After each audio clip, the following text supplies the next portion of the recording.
to witness the awesome,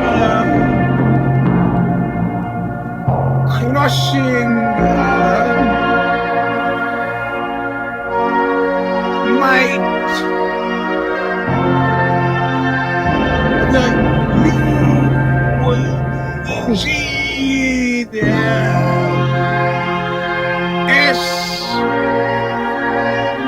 Robinson Show. Stomper!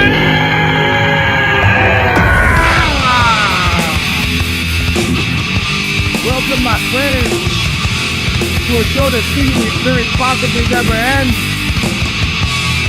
Because the last branches. But 3, 1, 5. When you get on the show, I'm your host, Eugene S. Robinson. We got a jam-packed show to do. The first,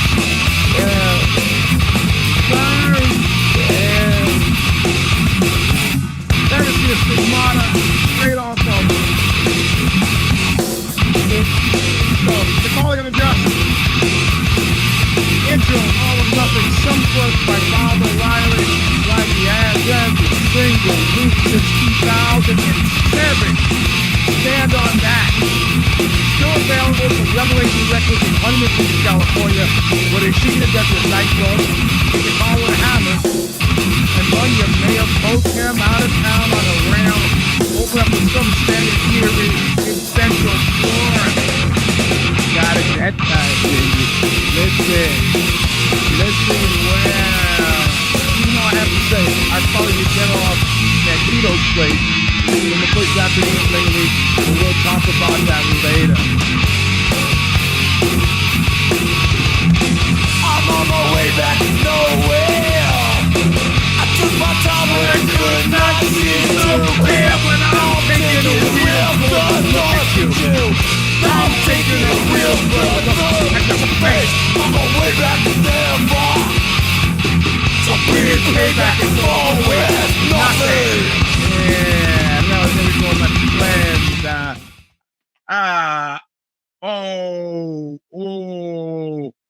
Whoa. There's BC coming in with the news flash on End All News Flash.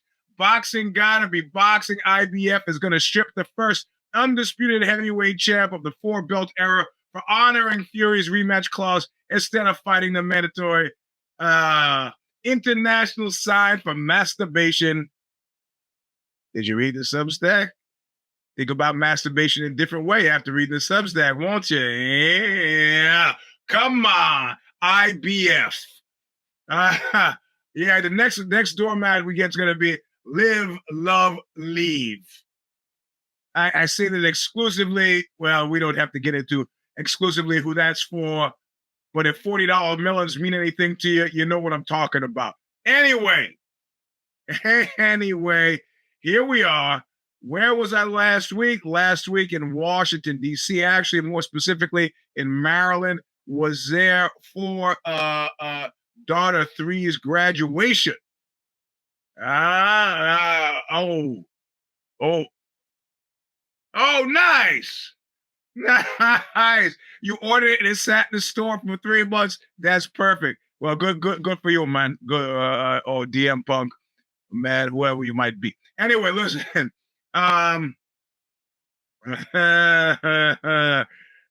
IBF. You know what? You know, the best part about boxing, or indeed any other combat sport, has been been the largely macro inability to get us to believe that what we saw wasn't what we saw.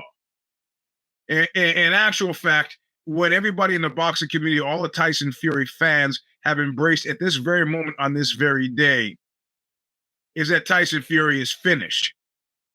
Not because he lost his first fight against Usyk, though he did do this, but also because he lost his fight against Francis Ngannou. If you look at the decision, that's not what happened, but even Fury fans have had to embrace that's very specifically what happened. They're not factoring that out. College graduation, man. College graduation. So, but let's back up a bit, since there's a little bit to unpack, and I didn't feel very comfortable unpacking it where it was that I did the show last week, was very specifically my sister's house with my wonderful sister Gina, her excellent husband Tracy, and my niece and my nephew Jason and Nadia. The show gets kind of rank sometimes. I just want to keep it clean, out of respect for the domicile. But let's go back in time a little bit before we start talking about the boxing. But man, Mr. Robinson, how did you get? All right, so getting there. Let's just back up. I'll keep it brief, as well as commercials at the top of the hour. As a result of last week, I'm just going to share with you what I would share with anybody. It's an ill wind that doesn't blow somebody some good.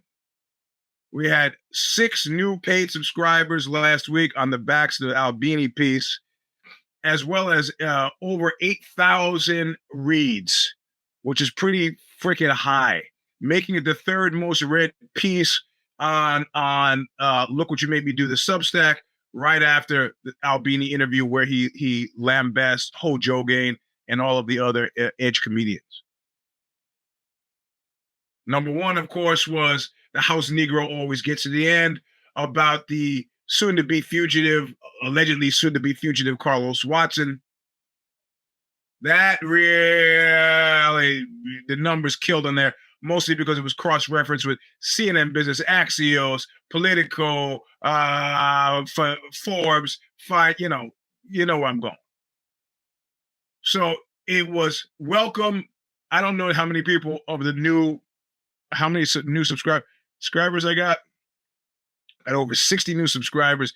Don't know if they'll make it their way over to this the podcast. Unnecessary that they do so, but it was a great week. So we might be able to pay June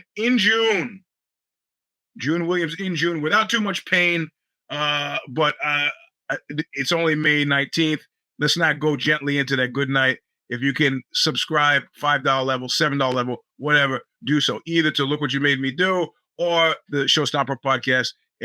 We're glad to have the money. Specifically, June will be glad to have the money to help keep the show going out. I don't know where you're going to YouTube or Apple Music or wherever. She's the one who makes it all possible. Anyway, on to business. That was business, but this is the other type of business.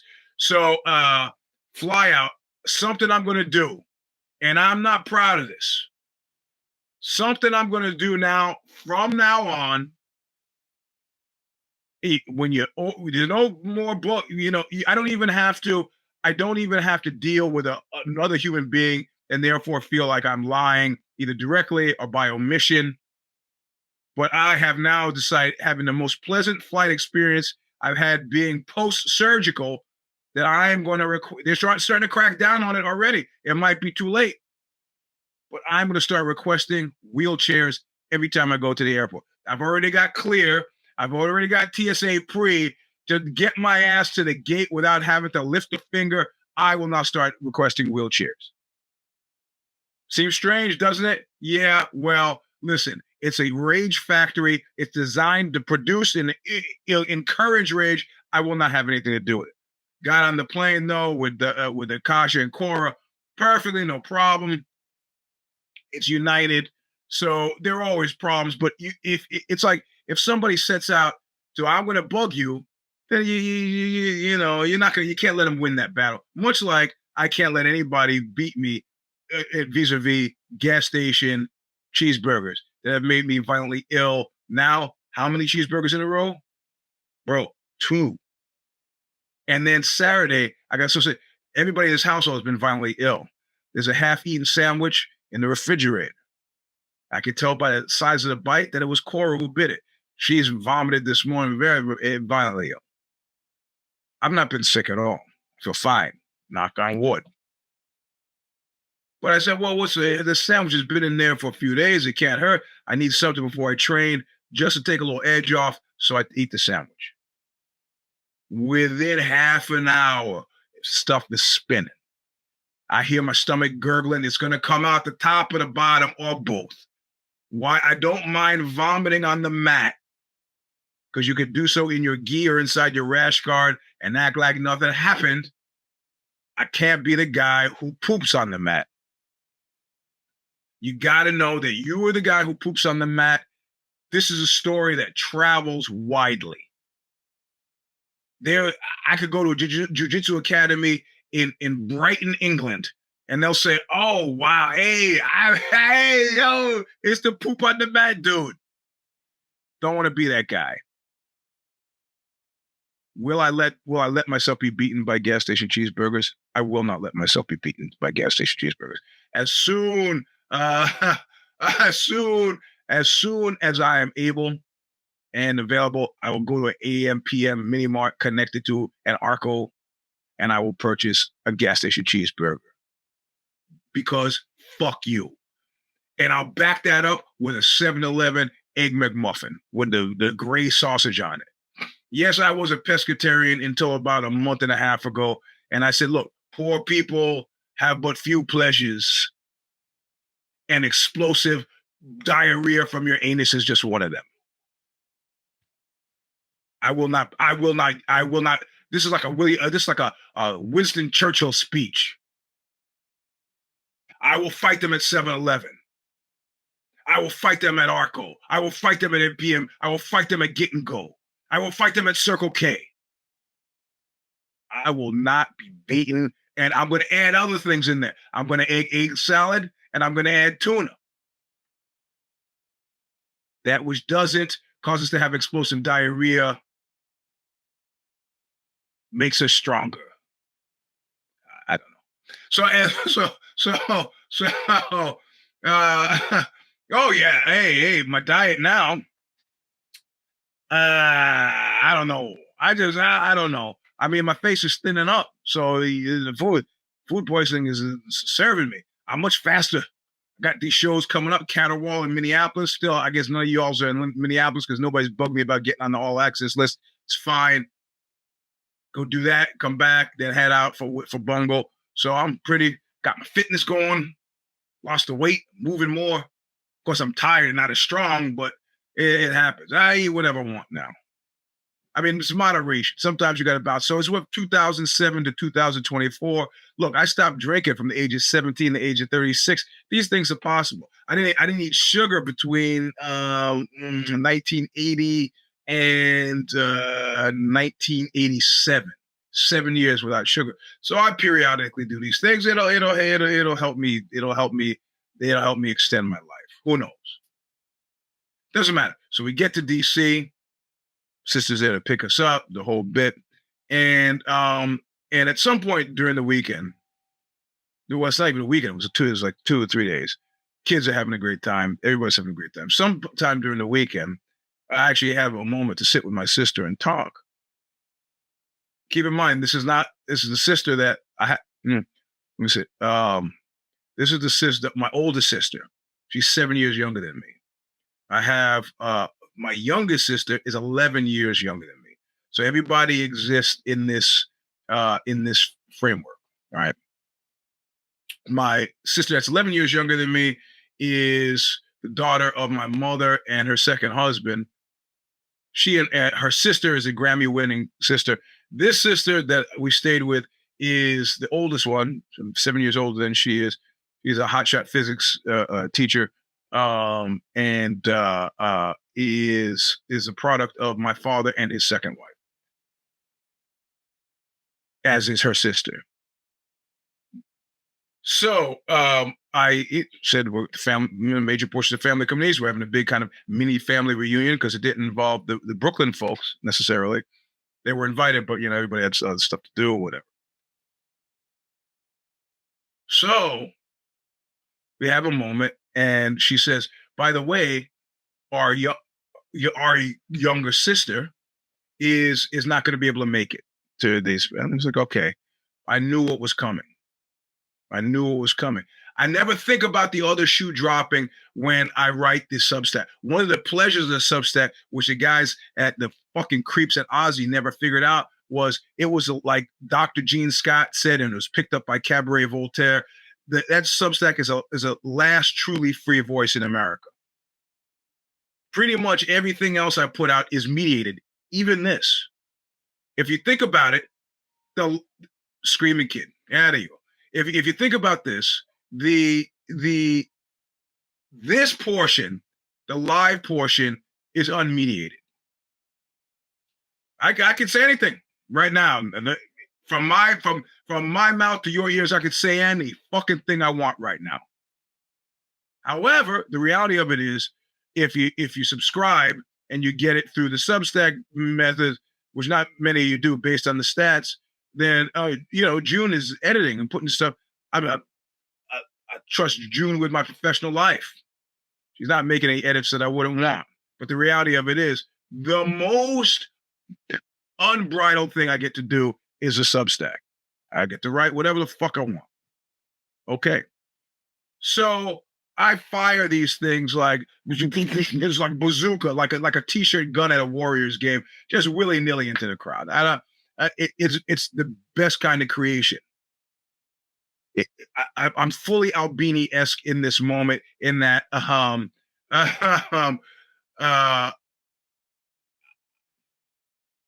guess in this moment I am as free as anybody could ever be. And I'm as free as a bird now. So, and this bird is never going to change. I write it without fear of consequence, whatever. It's rare that in our Albinius moment, I get political on the writing of these things. My sister says, well, Egan, my youngest is name, who works at NCIS. So she's a crypto cybersecurity spy and could probably stop me at any moment were she choose to, is angry, or maybe not angry is a strong word, was upset, that's the word, by the nature of the piece. I actually had to say, what piece? Either because I expected every single piece will be upsetting to someone, or alternatively because or because I just can't remember what I've done from moment to moment. A friend of mine came over to my house once, said, sit down on the couch. Can't Donna Shalala me on my own show if you've heard this story before. Wrote about it in the memoir. It should be familiar to you. I said, no, sit down. What do you mean? We're going to, he pulls out a gun, says, sit down on the couch. Generally, that you respond to that. Like me stalking around the streets a few days ago with the Model 29 44 mag, like Dirty Harry. Talk about it later. I sit on the couch, go sit on your hands. I'm getting increasingly uncomfortable. He starts walking around raving. I know what you've been up to. I know what you've been up to. Look, there's some people who you can say that to, and they're like, man, I haven't been up to jack shit. I don't know what the fuck you're talking about. And they're relaxed. Me, at any given moment, there are half a dozen things I've been up to that might make you unhappy. So he's ranting about the this, the that. I know what you've been up to. I know what you've been up to. And then finally he just goes, unless my dad gave it to me, so I'm fucking around and gives me the gun to take a look at it. It irked me. I sat on it for years. Came over to my place 3 years later.